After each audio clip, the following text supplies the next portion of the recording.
안녕하세요. 이번 주 성경 공부는 바벨론의 왕 느부갓네살입니다. 이름의 뜻은 경계선을 방어한다는 의미이며 가족 배경은 아수르 군대를 물리치고 바벨론 제국을 창건한 나보폴라사르의 아들입니다. 바벨로니아는 바벨론의 수도로서 바벨로니아는 바벨론의 수도로서 서부 아시아 지역이며 그곳은 때로 시나리라고 불리기도 하고 어떤 때는 갈대아인의 땅으로 불리기도 했습니다. 우리가 아는 아브라함은 갈대아 우루 지방 출신입니다. 느부갓네살은 동방에서 유명했던 왕들보다 훨씬 더 능력 있는 자로서 그가 통치한 나라는 유사 이래로 최초로 가장 넓은 땅을 차지했던 세계적인 제국이었습니다. 그런 이방 나라의 왕이며 잔인한 왕이었던 느부갓네살이 성경 공부의 대상이 된 것은 그가 성경적인 인물이었기 때문이며 하나님께서는 느부갓네살의 생애에서 하나님의 주권적인 계획을 가지고 계셨습니다. 열왕기하 25장 7절과 예레미야 29장 22절에 보면은 느부갓네살은 아주 잔인한 사람이었습니다.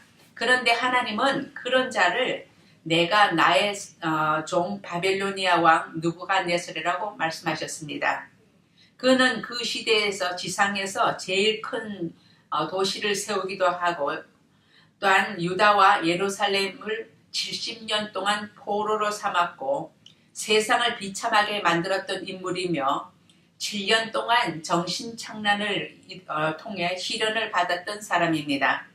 그는 두 사람의 유대인을 불태워 죽였고 시드기야 왕이 보는 앞에서 그 왕의 아들들을 죽인 후 시드기야의 눈을 뽑아냈던 사람입니다. 그리고 그는 한 나라의 백성을 송두리째 뽑아 외국으로 추방했던 교만한 사람이었습니다. 그 때문에 느부갓네살은 하나님께 가혹한 심판을 받았으며 그 심판으로 인해 그는 놀라운 교훈을 깨닫게 됩니다. 예레미야 25장 11절 이 땅은 깡그리 끔찍한 폐허가 되고 이 땅에 살던 민족은 70년 동안 바벨로니아 왕을 섬길 것이다.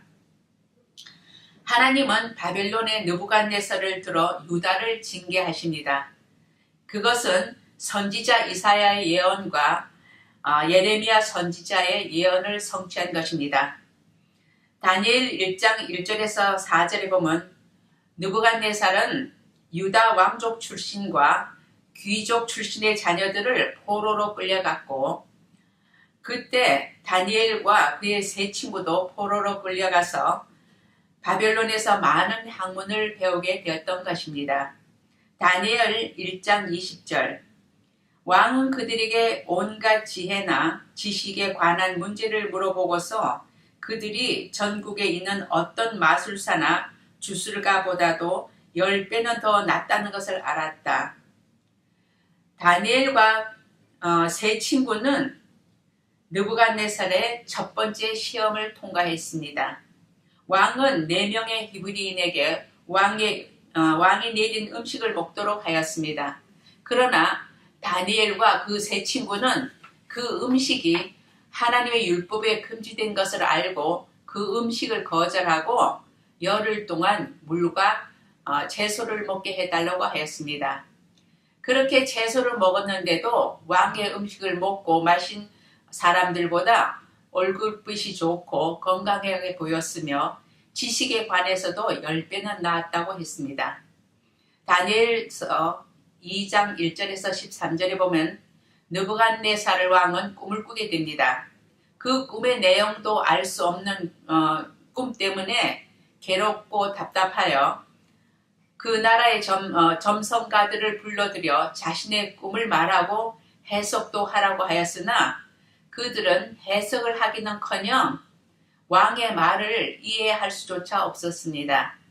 왕은 자신의 꿈을 알지 못하는 마술사와 주술가와 점성가들과 바벨론의 지혜자들을 모두 죽이려고 하였습니다. 그때 다니엘은 자신의 세 친구에게 하나님께서 알려주시도록 기도하자고 했습니다. 다니엘서 2장 47절. 왕이 다니엘에게 말하였다. 그대들의 하나님은 참으로 모든 신 가운데서 으뜸가는 신이시요 모든 왕 가운데서 으뜸가는 군주이시다. 그대가 이 비밀을 드러낼 수 있었으니 과연 그대의 하나님은 비밀을 드러내는 분이시다. 다니엘과 그 세 친구가 하나님께 간구하였고 그날 밤에 하나님은 다니엘에게 환상으로 그 비밀을 알려주셨습니다. 그것은 앞으로 느부갓네살에게 일어날 일들이었습니다. 다니엘은 느부갓네살의 꾼 꿈과 그 꿈을 해석하였습니다. 느부갓네살 왕은 그 위대한 꿈 해석을 통하여 그의 왕국이 멸망하게 될 것을 알게 되었습니다. 다니엘서 3장 5절에서 7절.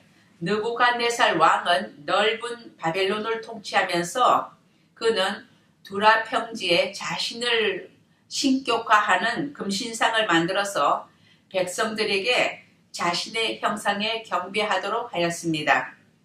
느부갓네살이 사드락과 메삭과 아벳느고라고 이름을 지어준 다니엘의 세 친구에게도 그 신상에 절하도록 하였지만 그들은 절하지 않고 거절하였습니다. 다니엘서 3장 25절. 왕이 말하였다. 보아라, 내가 보기에는 네 사람이다. 모두 결박이 풀린 채로 화덕 안에서 걷고 있고 그들에게 아무런 상처도 없다. 더욱이 넷째 사람의 모습은 신의 아들과 같아. 다니엘의 세 친구가 그 신상에게 절을 하지 않자 왕은 그들을 평소보다 7배나 더 뜨거운 불물 속에 집어넣었습니다. 그런데 그들은 그 불물불 속에서 살아 있었고 더군다나 신의 아들처럼 보이는 한 사람이 더 있어 그것을 본 느부갓네살은 하나님의 능력을 깨닫게 됩니다. 다니엘서 3장 28절. 느부갓네살 왕이 말하였다. 사드락과 메삭과 아벳느고를 돌보신 하나님을 찬송하여라. 그는 천사를 보내서 그의 종들을 구하셨다. 이 종들은 저희의 하나님을 의뢰하여 저희의 몸을 바치면서까지 왕의 명령을 거역하였고 저희의 하나님 말고는 다른 어떤 신도 거절하여 섬기지 않았다.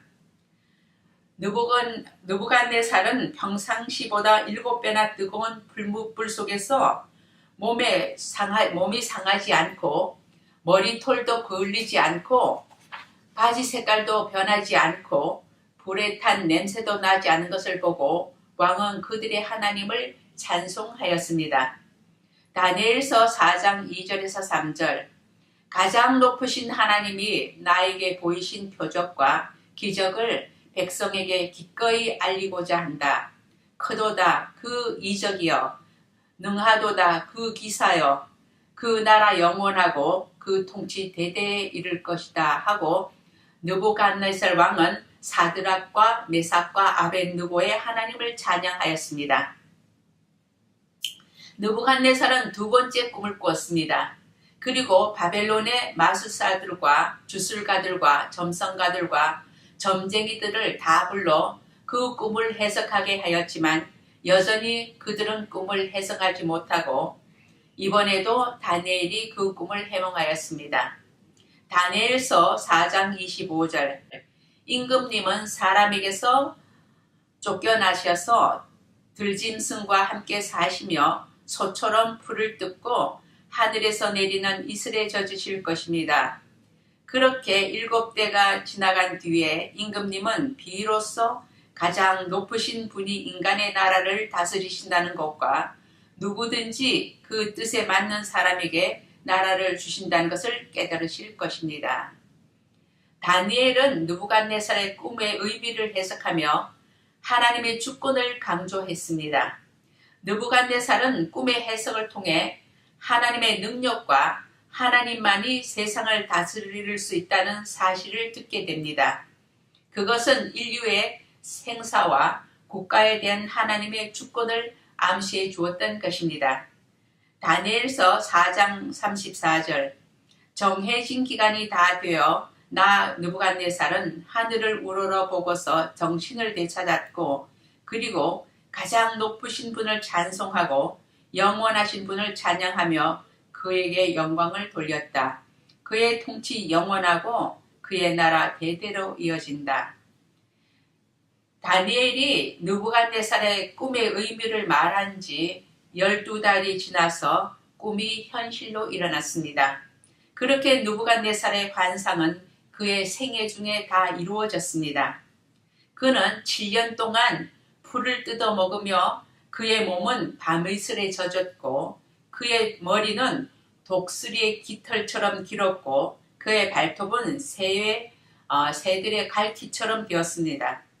정해진 날이 다 되어서 느부갓네살은 위를 쳐다보고서 정신을 찾았으며 지극히 높으신 하나님을 경외하며 찬양을 하였습니다.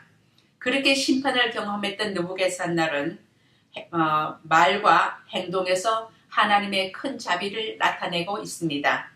다니엘서 4장 37절 이제 나 느부갓네살은 하늘의 왕을 찬양하고 높이며 그분에게 영광을 돌리는 바이다. 과연 그가 하시는 일은 모두 참되며 그의 모든 길은 공의로우니 그는 교만한 일을 낮추신다. 느부갓네살은 정신이 든 후 진실하신 하나님을 깨닫게 되고 그 하나님을 소개합니다. 다니엘서 4장은 느부갓네살의 죄와 교만에 대한 고백이며 하나님 안에서의 그의 신앙을 고백하는 내용입니다. 이것은 느부갓네살 왕의 간증을 기록한 것이고 바벨론 국가의 기록문입니다. 이 간증은 그의 표현대로 고통과 번민 후에 나온 것입니다. 우리는 이 성경 공부를 통해서 모든 세상은 하나님의 통치하신다는 것을 알게 됩니다. 지금까지 이방 나라의 왕이었던 느부갓네살 왕에 대해서 했습니다. 은혜로운 목장 되시기 바랍니다. 감사합니다.